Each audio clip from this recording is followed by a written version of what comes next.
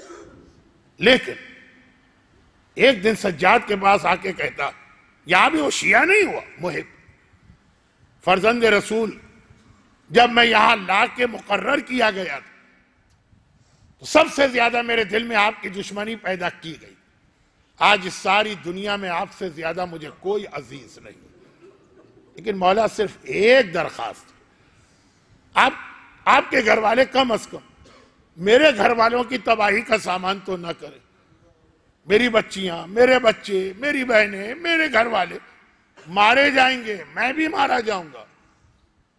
وہ کتنا ظالم ہے، جس کربلا میں جس نے اصغر پہ رحم نہ کھایا، مولا سجاد نے حیران ہو کر دیکھا، وہاں 7ویں امام حیران ہوئے، یہ تو مجھے آرام پہنچا رہا ہے کہ عذاب میں مبتلا کر دیا؟ یا چوتھا امام کہا کہ اے شکایت کرنے والے، تیرے انداز سے لگ رہا ہے کہ ہمارا کوئی عمل تجھے تکلیف دے رہا ہے۔ کہا مولا دیکھیے میں جتنا میرا اختیار ہے اتنی سہولت دے رہا ہوں آپ کو، مگر آپ میں سے کوئی بی بی اٹھ کے قید خانے کے باہر جا کے سڑک پہ بیٹھ جاتی، ساری رات ماتم کرتی، اگر یزید کو پتا چل گیا، اردو ایک محاورہ، میرا زن بچہ کولو پلوا دیا جائے گا، پورا گھرانہ میرا مارا جائے گا۔ مولا سجاد نے ایک مرتبہ کہا کہ اے زندانی، یہ بتا روزانہ جب تو رات کو جاتا ہے مغرب عشاء کے بعد اپنے ہاتھ سے لاک کر کے جاتا ہے؟ ہاں مولا۔ صبح کو جب تو آتا ہے اپنے ہاتھ سے دروازہ کھولتا ہے؟ کہا ہاں مولا۔ کہ جب ساری رات قید خانے کا دروازہ بند رہا تو اگر ہم میں سے کوئی باہر جانا بھی چاہے تو کیسے جائے گا؟ چکرا گئے۔ فرزند رسول یہ بات تو صحیح۔ تو کہا تیرے دل میں خیال آیا کیسے کہ یہاں قید خانے سے کوئی بی بی جاتی؟ کہا بھائی اس لیے آیا کہ وہ جو بی بی مجھے باہر نظر آتی ہے اس کا لباس بالکل وہی ہے جو آپ کے گھرانے کا لباس ہے۔ چلے لباس تو مل جاتا ہے ایک جیسا، اس کے بہن بھی وہی ہیں جو سارا دن میں یہاں سنتا ہوں۔ کبھی کہتی ہے ہائے میرا حسین، ہائے میرا اکبر، ہائے میرا عباس، ہائے میرا اصغر، ہائے میرا اون، ہائے میرا محمد۔ یہی سارا دن میں یہاں سنتا ہوں، یہی بہن بھی وہ بیوی کرتی۔ مولا سجاد نے کہا اچھا، مولا جانتے ہیں؟ کہا اچھا، اب اگر وہ بیوی نظر آئیں تو مجھے بلا لینا۔ چلا گیا۔ جیسے ہی مولا سجاد واپس قید خانے میں آئے، زینب کبریٰ گھبرا گئے۔ عصر عاشور حسین کہہ کر گئے تھے زینب اب میرا سجاد تیرے حوالے، سجاد کو ہر مصیبت سے تجھے بچانا۔ تو جہاں کوئی ایسی بات ہوتی ہے زینب گھبرا جاتی ہے۔ سجاد، یزید کا یہ آدمی اتنی دیر کیا باتیں کرتا رہا؟ مولا نے ساری کیفیت بتائی۔ اب زینب کی حیرت کی باری تھی۔ کہا سجاد بیٹا یہ کون ہے جو میرے گھر کا ماتم کرتی ہے؟ اب اگر وہ نظر آئے تو اکیلے نہ جانا، مجھے بھی لے جانا۔ وہی رات آدھی رات کا وقت وہ زندانی داروغہ نگہبان انچارج دوڑا آیا۔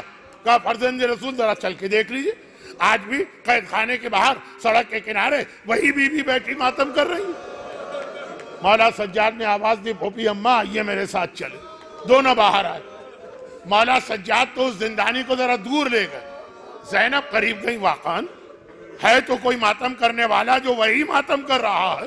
ایک بار آگے بڑھی اور کہا کہ پہلے تو علی کی بیٹی زینب آپ کا شکریہ ادا کرتی ہے، جس کے لٹے گھر کا کسی نے ماتم نہ کیا، آپ نے اس کے گھر کا ماتم کیا۔ نقاب کے پیچھے سے بی بی کی آواز آئی، زینب یہ کیا کہہ رہی ہو؟ اگر میں اس گھر کا ماتم نہ کروں تو اور کون کرے گا؟ اب زینب کی حیرت اور بڑھ گئی۔ کہا بی بی ذرا اپنا تعارف تو کرائیے، آپ کی آواز جانی پہچانی لگ رہی ہے، ایسا لگ رہا ہے یہ آواز میں نے بہت سنی ہے، مجھے کوئی اور یاد آ رہا ہے۔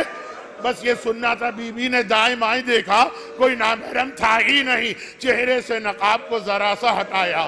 زینب نے دیکھا میرے سامنے میری مظلومہ ماں فاطمہ زہرا زمین پہ بیٹھی ماتم کر رہی ہے۔ زینب گھبرانا نہیں، بڑی سے بڑی مصیبت آئے فاطمہ تیری مدد کے لیے تیرے ساتھ۔ الا ولعنۃ اللہ علی اعدائہم اجمعین۔ خدا آپ کے اس گریے کو جنت کے ان آنسوؤں میں، ان موتیوں میں تبدیل کرے۔